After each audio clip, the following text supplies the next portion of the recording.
ನಮಸ್ಕಾರ ಸ್ನೇಹಿತರೆ, ರನ್ನ ಟಿವಿಗೆ ನಿಮ್ಮೆಲ್ಲರಿಗೆ ಸ್ವಾಗತ. ಉದಯವಾಹಿನಿಯ ಜನಪ್ರಿಯ ಧಾರಾವಾಹಿಯಾಗಿರುವ ಮೈನಾ ಧಾರಾವಾಹಿಯಲ್ಲಿ ಮೈನಾ ಪಾತ್ರವನ್ನು ನಿರ್ವಹಿಸಿಕೊಂಡು ಹೋಗುತ್ತಿರುವವರು ವಿಜಯಲಕ್ಷ್ಮಿ ಅವರು. ಇವರ ಬಗ್ಗೆ ಇಂದಿನ ವಿಡಿಯೋದಲ್ಲಿ ತೆಗೆದುಕೊಂಡು ಬರೋಣ. ಮೊದಲ ಬಾರಿಗೆ ನಮ್ಮ ವಿಡಿಯೋ ನೋಡ್ತಿದ್ದರೆ ಉಚಿತವಾಗಿ ಸಬ್ಸ್ಕ್ರೈಬ್ ಮಾಡಿಕೊಳ್ಳಿ, ಪಕ್ಕದಲ್ಲಿರೋ ಬೆಲ್ಲಕ್ಕಿನ ಮೇಲೆ ಪ್ರೆಸ್ ಮಾಡಿ. ನೀವು ಸಹಿತ ಇವರ ನಟನೆಯನ್ನು ಇಷ್ಟಪಡುತ್ತಿದ್ದರೆ ಈ ವಿಡಿಯೋಗೆ ತಪ್ಪದೆ ಬಂದು ಲೈಕ್ ಮಾಡಿ. ಸದ್ಯ ಉದಯವಾಹಿನಿಯಲ್ಲಿ ಪ್ರಸಾರವಾಗುತ್ತಿರುವ ಮೈನಾ ಧಾರಾವಾಹಿಯಲ್ಲಿ ನಾಯಕಿಯಾಗಿ ನಟನೆಯನ್ನು ಮಾಡುತ್ತಿರುವವರು ವಿಜಯಲಕ್ಷ್ಮಿ ಕೃಷ್ಣನ್ ಅವರು. ಇವರು ಮೂಲತಃ ಕೋಲಾರ ಜಿಲ್ಲೆ ಮಾಲೂರಿನವರು. ಅಲ್ಲಿಯೇ ಪ್ರಾಥಮಿಕ ಶಿಕ್ಷಣ ಮತ್ತು ಮಾಧ್ಯಮಿಕ ಶಿಕ್ಷಣವನ್ನು ಮುಕ್ತಾಯಗೊಳಿಸಿ ಕಾಲೇಜ್ ಶಿಕ್ಷಣವನ್ನು ಸಹಿತ ಮುಕ್ತಾಯಗೊಳಿಸಿ ಅನೇಕ ನಾಟಕಗಳಲ್ಲಿ ನಟನೆಯನ್ನು ಮಾಡಿದ್ದರು. 5 ವರ್ಷಗಳ ಕಾಲ ಆಡಿಷನ್ ಕೊಡಬೇಕೆಂದು ಅಂದುಕೊಂಡಿದ್ದರೂ ಸಹಿತ ಯಾವುದೇ ಅವಕಾಶ ಸಿಗಲಿಲ್ಲ.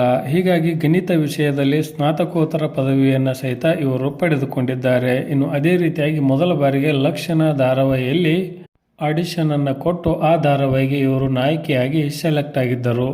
ಲಕ್ಷಣ ಧಾರಾವಾಹಿ ಮುಖಾಂತರ ಕೃಷ್ಣ ಸುಂದರಿ ಎಂದೇ ಪ್ರಖ್ಯಾತಿಯನ್ನು ಪಡೆದ ವಿಜಯಲಕ್ಷ್ಮಿ ಅವರು ಸಾಕಷ್ಟು ಜನಪ್ರಿಯತೆಯನ್ನು ಲಕ್ಷಣ ಧಾರಾವಾಹಿಯಿಂದ ಪಡೆದುಕೊಂಡರು. ಅವರ ನಟನೆ ಸಹಿತ ಪ್ರೇಕ್ಷಕರಿಗೆ ಇಷ್ಟವಾಯಿತೆಂದೇ ಹೇಳಬಹುದು. ಅದಾದ ನಂತರ ಉದಯವಾಹಿನಿಯಲ್ಲಿ ಮೈನಾ ಎಂಬ ಧಾರಾವಾಹಿಯಲ್ಲಿ ಇವರು ಸದ್ಯ ನಾಯಕಿಯಾಗಿ ಪ್ರಮುಖ ಪಾತ್ರವನ್ನು ನಿರ್ವಹಿಸಿಕೊಂಡು ಹೋಗುತ್ತಿದ್ದಾರೆ. ವಿಜಯಲಕ್ಷ್ಮಿ ಮನೆಯವರಿಗೆ ನಟಿ ಆಗಬೇಕೆಂಬುದು ಇಷ್ಟವಿರಲಿಲ್ಲವಂತೆ. ಆದರೂ ಸಹಿತ ತಮ್ಮ ಇಷ್ಟದಂತೆಯೇ ಕಲಾವಿದರಾಗಿ ಸೇವೆಯನ್ನು ಸಲ್ಲಿಸುತ್ತಿದ್ದಾರೆ ವಿಜಯಲಕ್ಷ್ಮಿ ಅವರು. ಇವರ ನಟನೆಯ ಬಗ್ಗೆ ನಿಮ್ಮ ಅನಿಸಿಕೆ ಅಭಿಪ್ರಾಯವನ್ನು ಕಮೆಂಟ್ ಬಾಕ್ಸಲ್ಲಿ ತಿಳಿಸಿ. ಧನ್ಯವಾದಗಳು. ನಮಸ್ಕಾರ.